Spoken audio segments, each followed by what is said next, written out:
I'm going to start with an iconic piece of green space. Some of you might recognise this as the High Line in New York.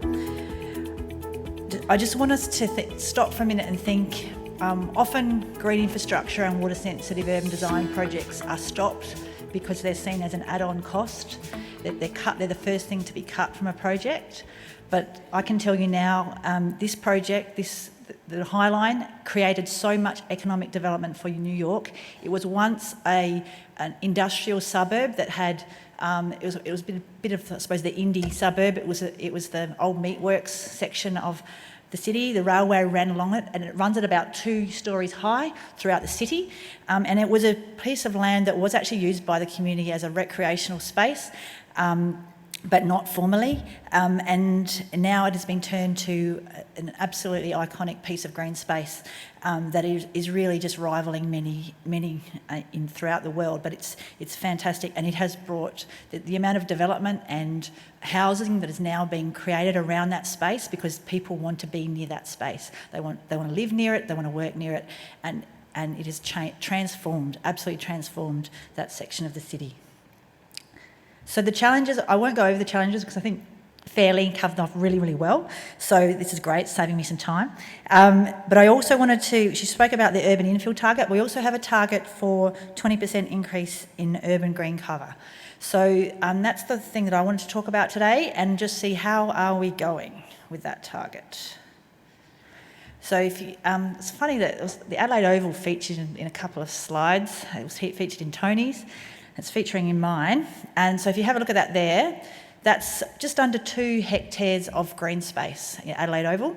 And the reason I'm focusing on that is a reporter from the Sunday Mail said, can you talk about this green space in some way that the community can understand? Because they don't really understand 2.6% loss of green space. So I went back to the raw data from Marco Amiti, who did a study on where can the trees go, or where should the trees go.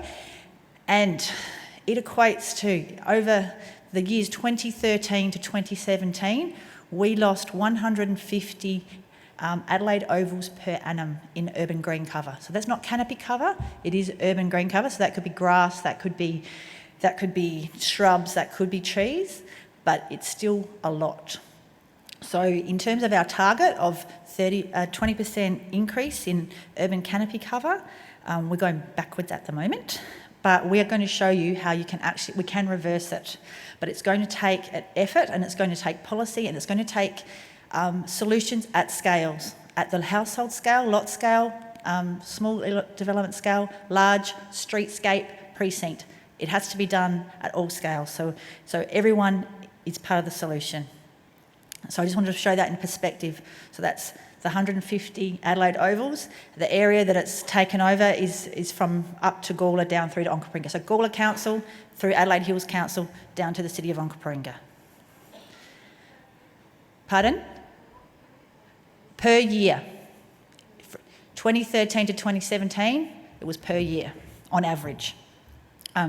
So we know.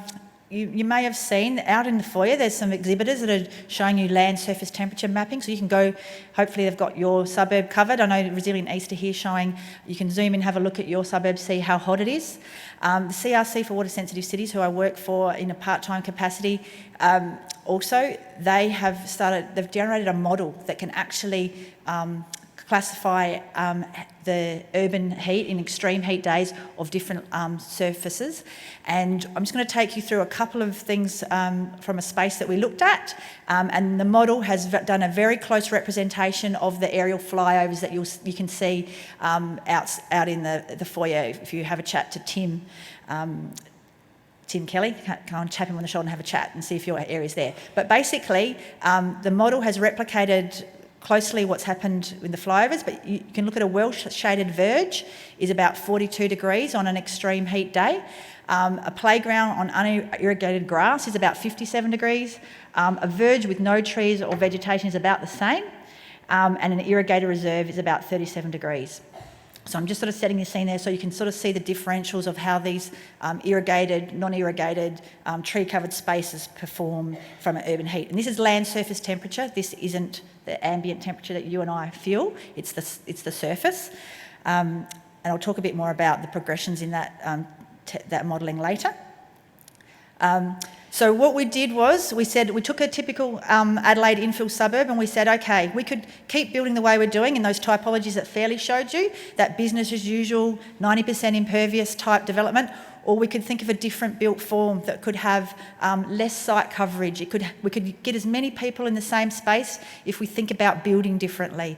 So maybe we might have less single stories, more double stories. We might have green roofs instead of all fully uncovered roofs. We might have permeable surfaces in our driveways. We've got a few exhibitors out there that are showing all these different materials that you could build your driveway from that allow the water to infiltrate, that add soil moisture back into the soil profile, that'll actually help the green infrastructure be sustained.